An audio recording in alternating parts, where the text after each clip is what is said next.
Alright, so basically this one is about 4th of July in 2020, and I used to live out in the country, and I had this neighbor named Devin, who was like a couple years older than me at the time, and I also lived with my stepbrother out there, and like I said, it was 4th of July, so me and Devin were hanging out, and I was over his house, and we were like in his basement. It was like a nice basement with like bottles everywhere, like alcohol bottles, like all like actually decorated like a nice way.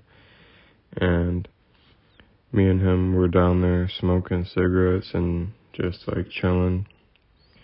And after a little bit down there, he's like, "Oh, we should drink, it's 4th of July."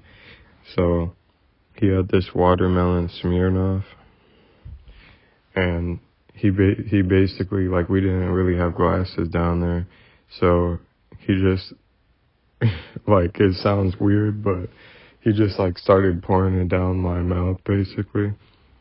And it also got on my shirt, too, so I just smelled like watermelon alcohol. But he was like, "Oh yeah, just tell my uncle that he accidentally spilled it on you."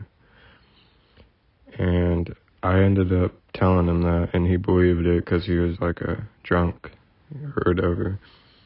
But so I was out there. We went up there and like into his backyard because they had like a lot of his family was there, like celebrating and all that. And they were shooting fireworks and eating and like all that.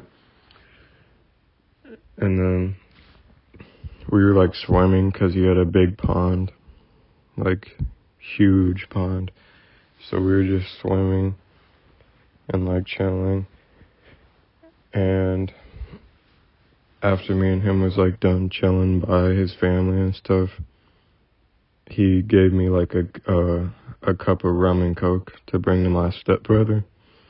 And when he gave it to me, I was like, "Alright, I'll probably come back." And I started walking over there.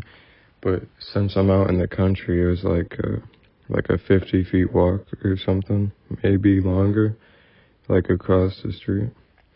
And like with every step, it was like the cup kept dumping a little bit because like that's how drunk I was.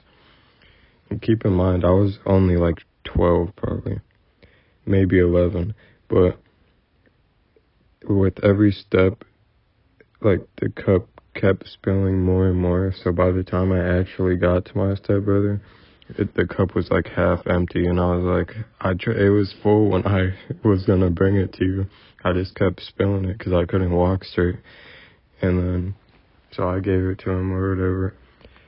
And then we went out in my dad's car and was just chilling in the garage because my dad and his mom was just in the house. And then we were chilling out in the garage, like I said, just listening to music. And then eventually, like, it was getting late into the night, like really late. We were just chilling out there. So David ended up, I can say his name, but David ended up being in the passenger seat asleep. And then I started feeling really sick because like the vodka and all that. So I opened the driver door and I just started puking all on the ground in the garage. And it was like red, and I don't know, it was crazy because I was like drinking that night and all that. But yeah, that's basically the story of my first time getting like really drunk. And it was on 4th of July in 2020. So, moral of the story, don't over drink on 4th of July.